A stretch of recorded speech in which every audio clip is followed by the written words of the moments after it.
Welcome back to the channel, everybody. Kentucky Fried Movie and Toy Reviews. And today I've got another installment of kind of my director spotlights. Today is going to be Paul Thomas Anderson. Probably one of my favorite directors. Especially in my younger years, he was definitely one of my favorite directors. I guess he was kind of one of the people that I would consider had kind of got me into, I guess, more serious movies and films and things like that. At least, watching his early stuff. Paul Thomas Anderson was most famously known for, he's probably still most famously known for a couple different movies. Most certainly Boogie Nights, which everybody should be familiar with, and There Will Be Blood, which was a Daniel Day-Lewis movie. That's very popular back in the early 2000s.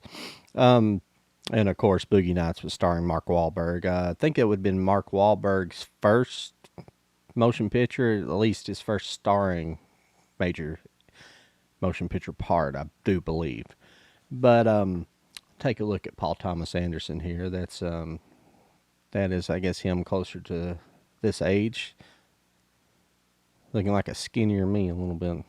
I'm not joking. But I'm just kind of going to go through his films today and talk about them a little bit. There's a couple of movies on here that I've watched only like once.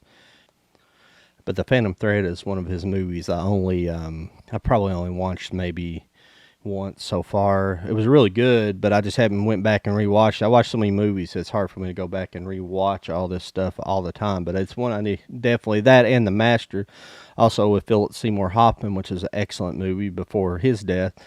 And but when we get to those movies, I'll just read the synopsis on the back. The others I can just go through and talk about, just because I've seen them so many times, or seen them enough times that I can and do decent commentary for them. I'm not going to go too in depth about these movies, because you know how I get a little rambly whenever I try to talk about certain movies. But Paul Thomas Anderson, to me, I was going to go to his other.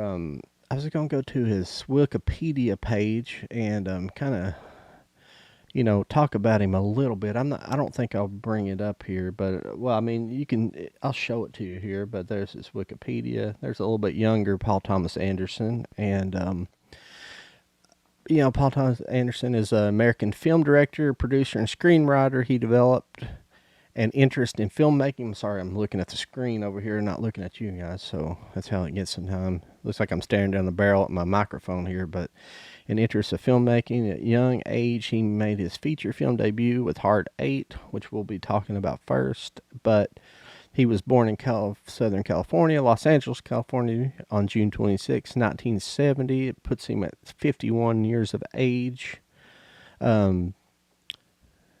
But P.T. Anderson, that's one of the things I was going to talk about a little bit. He tends to go by Paul Thomas Anderson these days, but if you guys remember on all the movie posters, especially back in like the Hard 8 and Boogie Night days, probably upwards until probably around There Will Be Blood era, he would kind of pinned his name as P.T. Anderson and not his full name, Paul Thomas Anderson. Obviously that's just a abbreviation, and but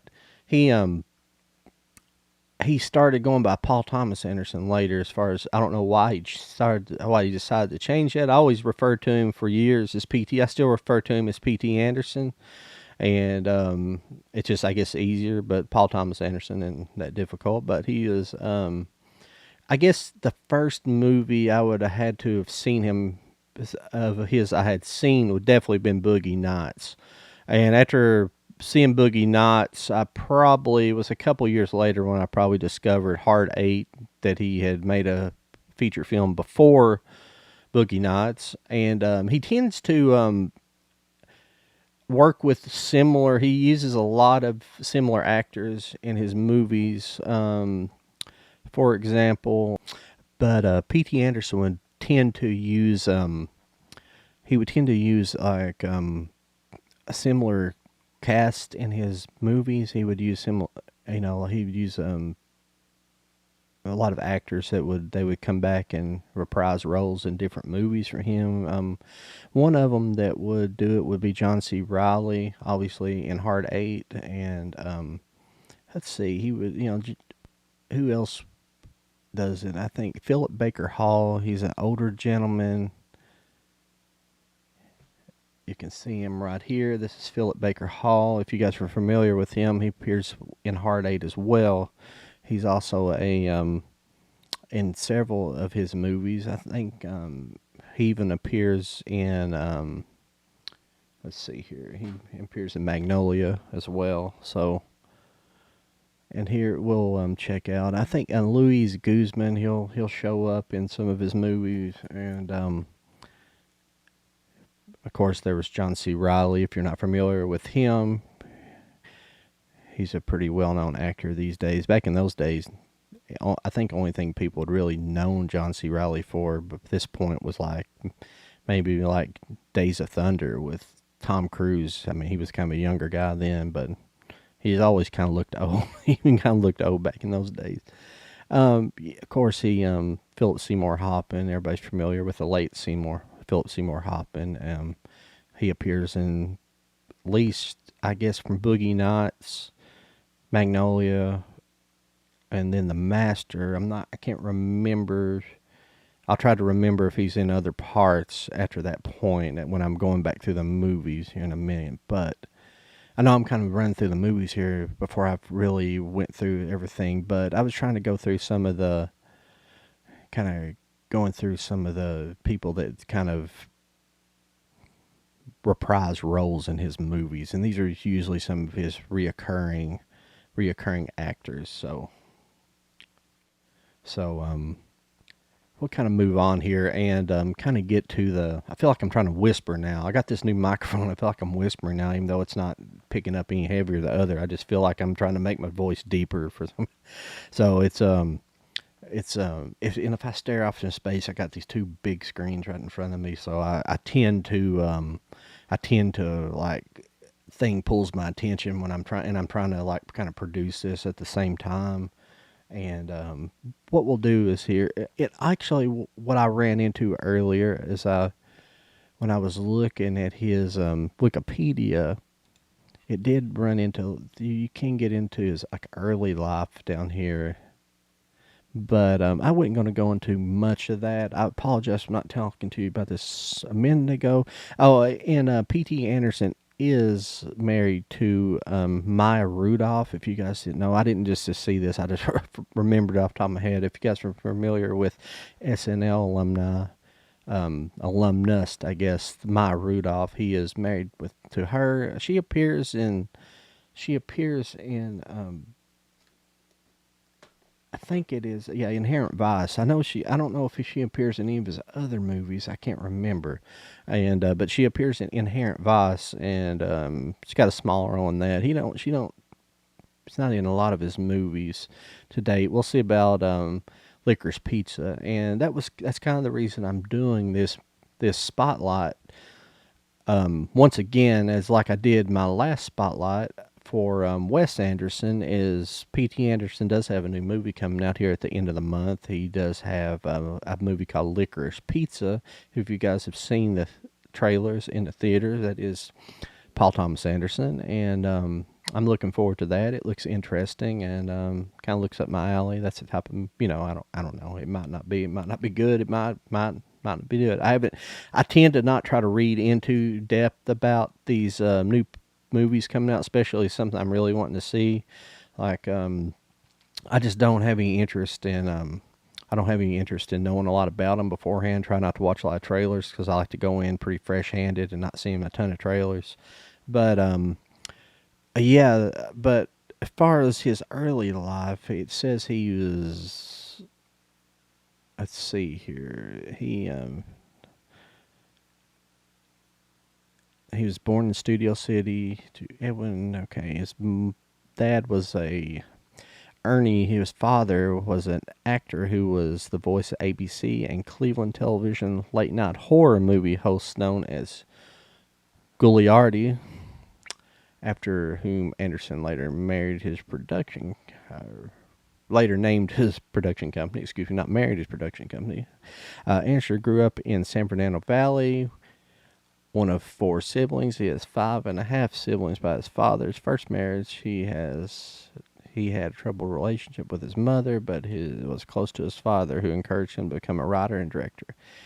Anderson attended a number of schools, including Buckley, John Thomas Dye School, Campbell Hall School, Cushing Academy, and Montclair Prep. Anderson was involved in filmmaking from a young age and never really had an alternative plan to directing films. One of the things that grabs me about P.T. Anderson is that I'm sorry I'm going further and further in depth of this stuff, but one of the things that grabs me of P.T. Anderson, I won't go into any more of this stuff about his past because I want to get into talking about his movies, but the one thing that I always think about whenever I go see a new Anderson movie is that I always look for his tracking shot. And as far as, people know I'm kind of big on production. That's why I like directors more. So some people follow actors and stuff, and I really don't care about actors so much. But, I mean, there's some that are obviously wonderful actors, and, they're great at their craft. But I can't remember what director said it. I don't know if it was... trying to think who said it. It was... One of these kind of great directors, he just said, actors are simply just tools to make my art, basically. And that's how I kind of feel about actors, because I think some of the acting techniques and things like that are just kind of bull crap. I think if you have the talent, you got the talent, you can do whatever, method acting, all that stuff, going like really depth into a role or something. Maybe you need to do that. I think that's kind of a sign of not such a great actor. I think a great actor can come in and out of that role and should be able to come in and out of that role. That's a snap of a finger, not having to Jim Carrey it through a whole, and, basically torment an entire film crew, even though it was artistically and it made a good documentary. But I mean, it was still, that's how I feel about it. I think it's just kind of method acting. It's kind of bullcrap and whatever. I think it's just people trying to get more attention on themselves than they deserve. But let's get into these movies. It's the first is probably his lesser known movies, and it would be his first movie. And most of the time, first directorial debuts from a director are lesser known. Even to later years, you'll surprise people by, they say, well, his first movie was Boogie Nights, but actually it was, first movie was called Hard 8. I'm running both screens, so I'm going to have a little extra glare here. So this cover's kind of rough on this, but this is Hard 8. It stars John C. Reilly and Gwyneth Paltrow, but also it has Philip Baker Hall and my bad, I'm kind of flaking out here on people and people's names here, but Samuel L. Jackson, excuse me, Samuel L. Jackson. How can I forget Samuel L. Jackson? That's crazy, huh? But Samuel L. Jackson, pretty young, early role for Sam Jackson, so it's pretty cool. But essentially in this movie. I'll show you guys Hard 8 here, but essentially in Hard 8, it's probably better to start out with more John C. Reilly. John C. Reilly, you get an opening shot of him. He looks like he's at a diner. Looks that, down on his luck. Looks like he just came from. You have an idea this probably came from Las Vegas. He lost everything, and Philip Baker Hall basically approaches him in this diner and is like starts talking to him and finds out that he had kind of lost everything, gambling and everything. And Philip Baker Hall basically takes him under his wing and starts coaching him on how to basically play the system in play the casinos, basically how to legally get over on the casinos, essentially. Basically the way you can gamble and the way you can things like that, so you can basically get a lot of comps and things like that. Get room comps and basically have places. You make a little money, but you get food comps, and basically how to just basically had just to live in Vegas and just live off of the casino system. And this is basically the plot of the movie. You know, the movie jumps ahead a year or so, and they're both having the good luck. You know, running. You know, they're both living in. I think they're in like in Reno. I'm not sure if they're even in Vegas, but I think they're just in kind of playing it low key in a hotel in Reno. They got like a hotel room, and Gwyneth Paltrow. John C. Reilly gets mixed up with Gwyneth Paltrow somehow, and it's like a love interest. I think she was like a prostitute in that, and he gets involved with her and ends up basically murdering this guy for her. And I know I'm not thoroughly explaining it to you. I don't want to completely ruin the movie to it, but it just goes into a kind of a crazy crazy story where Philip Baker Hall essentially has to save him once again. He's kind of just keeps screwing. John C. Reilly keeps screwing up, and he has to kind of save him again.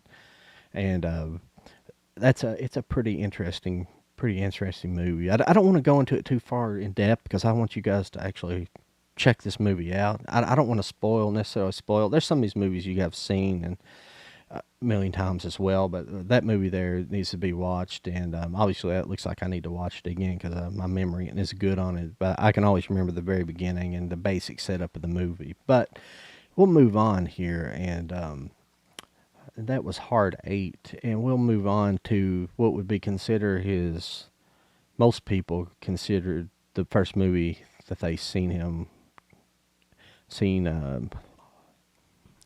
the first movie that they had seen directed by P.T. Anderson. This would be Boogie Nuts.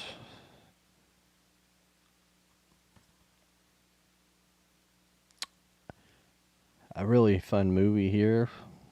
Really big cast here. Julianne Moore, obviously Philip Seymour Hoffman, John C. Reilly, Mark Wahlberg, Burt Reynolds, Don Cheadle. Huge cast in this. Heather Graham, William H. Macy, Louis Guzman, Philip Baker Hall once again, Thomas Jane. Yeah, that's right. Thomas Jane is in this movie. Robert Downey Sr. is in this movie. Nina Hartley, the porn star Nina Hartley, if you guys are familiar with her. Alfred Molina, yeah, Rick J. I don't know. Most people know who Rick J is. Rick J is this fellow right here. He is done some acting, but he's mostly known as a really good musician, sleight of hand artist, and he's the Kirk Longjohn.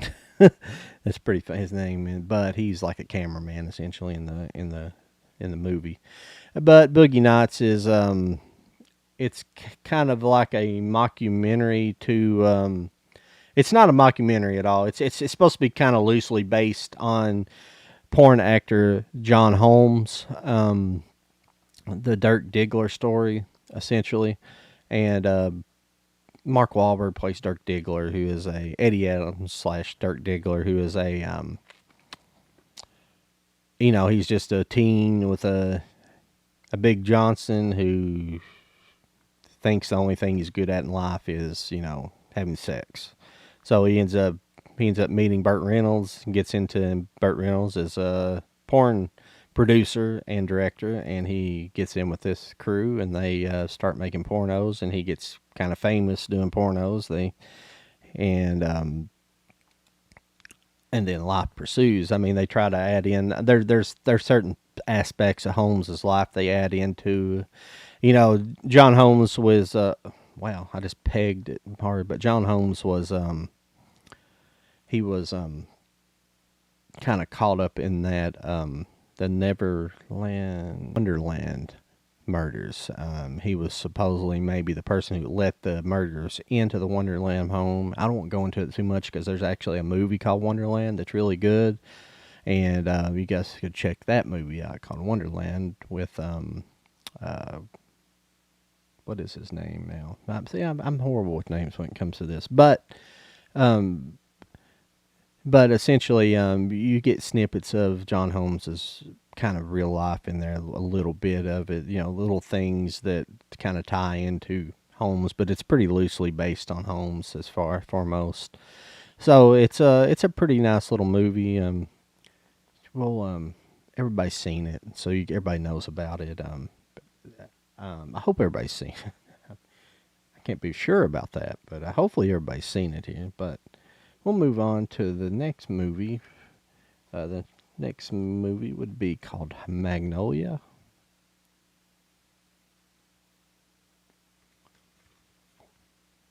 Another sweeping epic from P.T. Anderson. Once again, would be starring Tom Cruise, John C. Reilly, let's see, Philip Seymour Hoffman, Julianne Moore, William H. Macy, and actually, my bad here. Let me look up, but it also has Philip Baker Hall in it, and I'm slipping. I'm slipping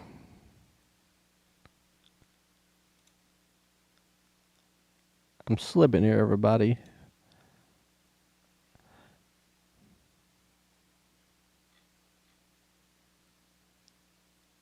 Let's see here. It has Jeremy Blackman, Tom Cruise, Melinda Dillon, Philip Baker Hall, Philip Seymour Hoffman, Rick J., William H. Macy, Alfred Molina, Julianne Moore, Michael Murphy, John C. Reilly, Jason Robards, who I was thinking about. He plays the old man. See, I'm bad with names. That's what makes me not be a very good reviewer, because I'm just horrible with names and remembering. That's my quick recalls is out the window. But yeah, I mean, this is a movie.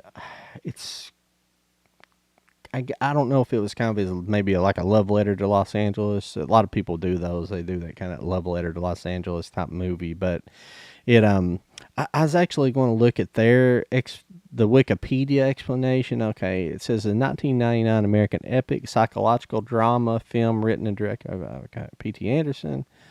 Blah blah blah. Magnolia received positive reviews. Blah. Well, it didn't go into as much as I thought, but the plot is police Jim Couric investigates a disturbance in a woman. It's multiple stories interwoven together, and you have a police story, you have a quiz show story, then you have another kid on there, William H. Macy's character Donnie Smith, is a former kid show, and he's it's got a weird story. Like, he's wanting to get braces for some reason. He thinks he needs braces because he's still trying to. He's in that like kid actor mode, and it's just strange. It's just strange tales of Los Angeles. Just interesting people and different things going on. Jason Robarb's character had been a famous producer in Hollywood. Now he's dying of cancer, and it's and you kind of get to see his current like wife taking care of him and kind of slowly going crazy, and he has to get she has to basically get him his medication for him, and I think they're going to put him on something simply like he's basically in the last throes of his life, so they're going to put him on not methadone, but like pure like opium. No, cut all that. But it's just it's an interesting story, many different tales, and yeah, you guys need to go out and see this one, or go out and buy it if you have not seen it. It's an interesting movie. I think it gets shaded on some, like different people in the era kind of give it shade a little bit, but it's an excellent movie. It's kind of a long movie. I don't think it's in the 3-hour range or nothing like that, but Tom Cruise's character is interesting, and all the characters are very interesting, and it all kind of culminates in the end with a particular weather event, and it's a neat little movie. Check it out. The next up is another movie a lot of people are probably familiar with, just for the fact that Adam Sandler was involved in it. It's Adam Sandler and Emily Watson. This would be Punch Drunk Love. Sorry about the reflection. I'm getting a little bit of reflection today.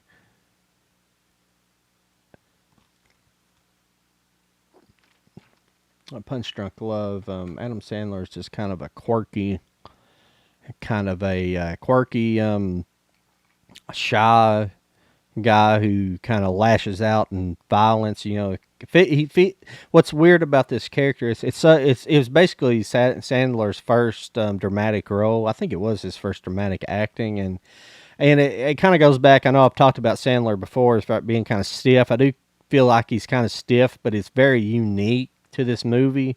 And I think it's unique to Uncut Gems as well. I think it's kind of what makes it interesting is that acting style. But I feel like it's a similar acting style as Uncut Gems. But I think he has like a really stiff, aggressive kind of acting style in this movie, and and that's what the part kind of called for. It's almost like the part was written for him. I'm not sure about who wrote the movie. I'm pretty sure it was probably written by Anderson more than likely. I don't know if it was adapted from something or not, but the part fits him to a T, and he just has this he basically he owns his business with his friend Guzman, and I don't know if he owns it with him, but he owns this business where he ships like novelty items, and he like sells novelty items. It's not really anything, and a lot of the scenes take place in his warehouse, and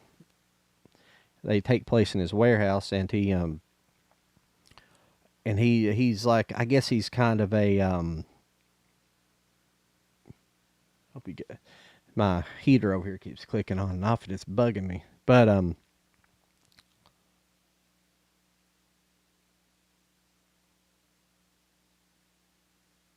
I guess he probably has. I guess Sandler kind of has ADHD in a little bit, and he finds out about this deal with pudding where he can get all these pudding.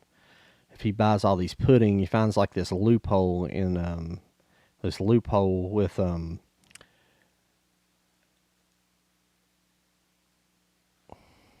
fuck. But he finds this loophole with frequent flyer miles and with airplane travel, and he decides to start buying up all this pudding. So he's buying all this pudding for her, and it's just a chaotic mess. All the scenes are chaotic mess. People keep coming into his life, like his sister, and they're always harping on him, and they always like kind of end up pushing him to a point of explosion. Like, so he kind of emotionally explodes on them and physically explodes on them, but he doesn't hurt anybody, but he'll do something. He'll like busts a window on one scene, and things like that. But he kind of falls in love with the Emily Watson character, who they kind of introduce him. His sister introduces her to him, and she kind of slowly falls in love with this character, and she, I guess, kind of puts up with him. But that's hopefully you guys seen that movie. But Punch Drunk Love it's a very interesting movie. Another, P.T. Anderson, I guess his strong suit is character development, and it's really heavily character driven. All of his movies are heavily character driven, which I really enjoy. He has great visuals, and I think I go over earlier talking about, if you watch a P.T. Anderson movie, I always look for he usually has at least one in every movie, but he has a tracking shot. And essentially a tracking shot is like one continuous shot that a lot of times it'll be usually you can achieve these, I guess. I'm not a filmmaker, so I don't know all the ways you can achieve these, but they can be achieved in different methods but sometimes they can be like a trolley system where you're actually following a character for a long period of time, or it's usually done with like a steel rig, like a steady cam rig, and but usually they're following us actors throughout a scene, and most, several scenes where they'll follow through like a restaurant or something, but you'll follow from basically the table then all the way out to the parking lot of a vehicle, but one continuous tracking shot. It's just one shot, but he likes those shots, and you can usually find them in all of his movies. He'll usually do it at least once in most of his movies somewhere. So I'm always looking out for that when I'm looking at P.T. Anderson movie, for sure. And next up from P.T. Anderson, I'm pretty sure I'm not. Hopefully, I'm not getting these out of order. I'm pretty sure they're not out of order. But Next up for P.T. Anderson, this would be There Will Be Blood. A lot of people are familiar with this one. It won some Academy Awards, I do believe. Daniel Day-Lewis. As you notice, I've stopped going through all the actors because you start getting see similar actors in these movies, and this is a wonderful movie. This movie kind of takes place at the turn of the century, around late 1800s, early 1900s, and the discovery of, I guess, oil in America, and simply the birth of the oil industry. That's kind of why it's called There Will Be Blood. Obviously, it's kind of a precursor to the future problems. But Daniel Day-Lewis, you see him prospecting for oil at the beginning of the movie, and he strikes oil, and then it kind of progresses in his life, and later on down the life, he's had a child, and there's a scene where he's basically has an oil well that it comes in and it blasts off, and his son's close to it, and it deafens him, and so he's dealing with a deaf child in the movie, and there's just a lot of like really great character development in this movie as well, and he does a really good job in this. Daniel Day-Lewis is always wonderful. Now Daniel Day-Lewis may be one of these method actors. I think I've heard of him doing that a little bit, but he will return here in a little bit in another P.T. Anderson movie. I'm not sure if he's in The Master or not. I can't remember. No, it doesn't look like he is. So, yeah, but There Will Be Blood is an excellent movie. A kind of a sweeping tale of a man's life from the earlier to later age, to his consequences in the oil business, and becoming a wealthy person with power, and those consequences, how they pay off at the end, and how relationship with his son, things like that. It's a very excellent movie. Highly recommend it. And the next up this is the movie that I'm gonna have to read the synopsis for you guys a little bit, because I've seen it. I've watched it like once, and it's a wonderful movie. I just haven't went back and explored it a whole lot. But this would be The Master, with Philip Seymour Hoffman, River Phoenix, and Amy Adams. I probably can get a little closer on there, but we will look into this a little bit and tell you a little more about it.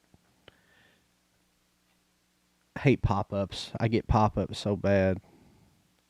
But the plot of this is Freddie Quell is a traumatized World War II veteran struggling to adjust to post-war society and prone to violent and erratic behavior. He works as a photographer in a department store, but is fired after getting in a fight with a customer while working on a farm in California. An elderly colleague collapses after drinking a batch of Freddie's homemade moonshine. Freddie flees, and after being accused of poisoning him, one night Freddie finds himself in San Francisco and stows away on a yacht of a follower of Lancaster Dodd, the leader of a nascent philosophical movement known as The Cause. When he is discovered, Dodd describes Freddie as inebriated. It says I think it's supposed to be inebriated, but they got it spelled wrong here. But then, and claims that he has met him in the past, but cannot remember where. He invites Freddie to stay and attend the marriage of his daughter Elizabeth, as long as he will make more moonshine, which Dodd has developed a taste for. Dodd begins an exercise with Freddie called processing, in which he asks Freddie a flurry of disturbing psychological questions. During the exercise, Freddie reveals details of the past, including his father's death, his mother's incarceration and mental asylum, his incestuous sexual encounters with his aunt. He also has a flashback to a past relationship with Doris, a young woman from a hometown who Freddie promised he would one day return to. So there's a little synopsis of that. I'm sorry I ended up reading the whole plot there, but early plot. It goes on and on here, but from what I remember, this movie, it's a really good movie. And P.T. Anderson, he's a very visual director as well, so he always works with really good, really nice cinematographers and people like that who do a really good job photographing his movies, and this is no exception. And this is, yeah, no exception, I guess I would say. But I highly recommend this movie. I need to highly recommend me to watch it again so I can remember to explain it to myself. So there was the Master. Whoop, there was the Master. Pretty good little movie. Coming up next, I was a movie kind of excited about talking about, and this is another movie I don't know if a lot of people knew he made, and I think it went under the radar because most people didn't talk about this. I saw this in the theater actually when it came out several years ago, but this is Inherent Vice. This also starred Joaquin Phoenix.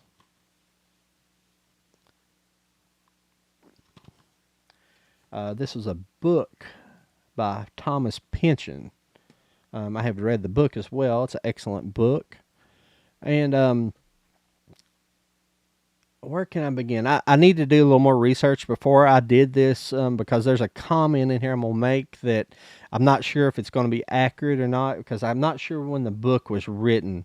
If this was written, I think this book was written in the 70s. I might be wrong about this. This might be a current book. I feel like it takes place in the late 60s, early 70s, but I feel like this book, I'm pretty sure this book is written in the 70s.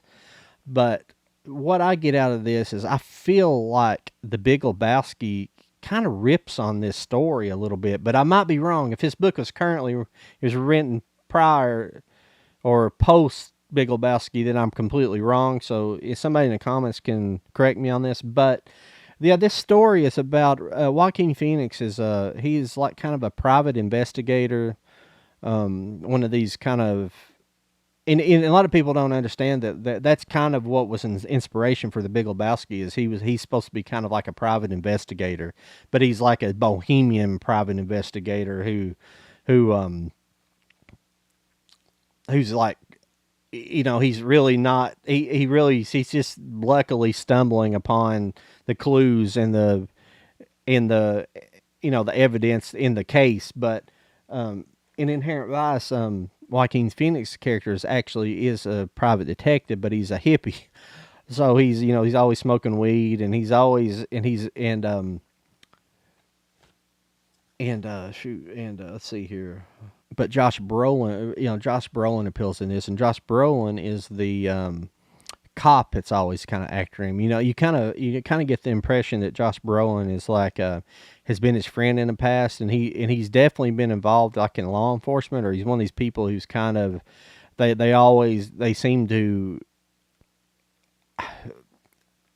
listen to what he has to say, even though he's kind of become a hippie and kind of outside the law type of person. But but Josh Brolin's always seems he's like kind of his friend, but kind of not. He's always kind of wanting to bust him for smoking weed and things like that, and he's always like right on the cusp. And there's a girl involved who comes in and out of his life. He talks. He's always kind of fantasizing about it, not fantasizing, but he's always having these like flashbacks of this girl and their past together. But she keeps like reappearing in his life, and one time and she reappears in different parts of the story and she's caught up in the story as well, and she's part of this other, But he's basically trying to solve this pretty screwed up case, and it just kind of takes some twists and turns through there, and it's just a very interesting story. Once again, set in Los Angeles, and yeah, you kind of see his kind of whimsical hippie ways trying to solve this mystery, and that's why I feel like it's kind of Big Lebowski-ish in a way to me. It's just an interesting story. But that's Inherent Vice, and highly recommend this movie. Highly recommend checking out Thomas Pynchon. He's an excellent author and writer, obviously. But we'll come to P.T. Anderson's final movie here. This is a movie that I'll probably kick over here and read the synopsis for you guys again because I've seen this once. I've seen it more recently than The Master, But this would be The Phantom Thread, also with Daniel Day-Lewis.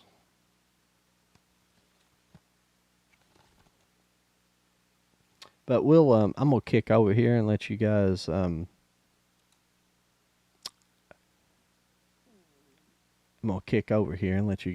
see the synopsis of this.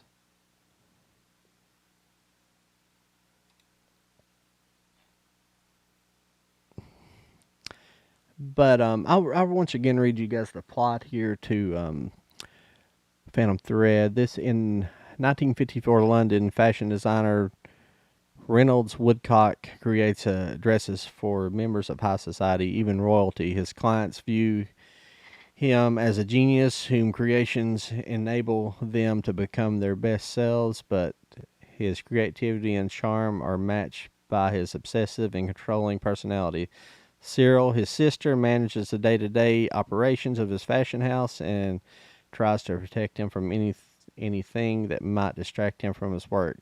The superstitious Reynolds is haunted by the death of their mother and often stitches hidden messages into the linings of dresses he makes. After designing a new gown for a reverend client, the Countess of Harding, Reynolds visits a restaurant near the country house and meets a foreign waitress, Alma Elson. She accepts the invitation to Denver. Their relationship blossoms, and she moves in with him, becoming his model, muse, and lover. Cyril initially distrusts Emma, but comes to respect her willfulness and determination. Yeah, this was a pretty good little movie. I really enjoyed this. It's kind of a little more subtle tale for him, and it kind of takes you kind of out of his element going to England and having more of a close set type of movie for Anderson.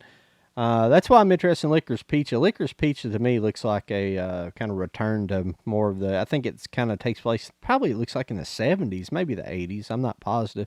That's why I haven't went and checked it out too much. But yeah, The Phantom Thread is a fun movie. I highly recommend checking out. I'm sorry I gave a synopsis on a couple of these movies because I'm not as familiar with them because I've only watched them one time. Most of his movies I've watched many times, and I'm kind of ashamed to say I've only watched his movie like once. So bought those two movies once, The Master and that. So The Master I definitely need to go back and rewatch, and Phantom Thread as well. These are both movies I really enjoyed, but Inherent Vice and stuff I've watched many times because it's kind of my movie, kind of my type of movie I really like. But this is my video on Paul Thomas Anderson. What do you guys think about Paul Thomas Anderson? I'd love to hear you guys' comments about this. Leave your comments down below, and make sure you like, share, and subscribe this video.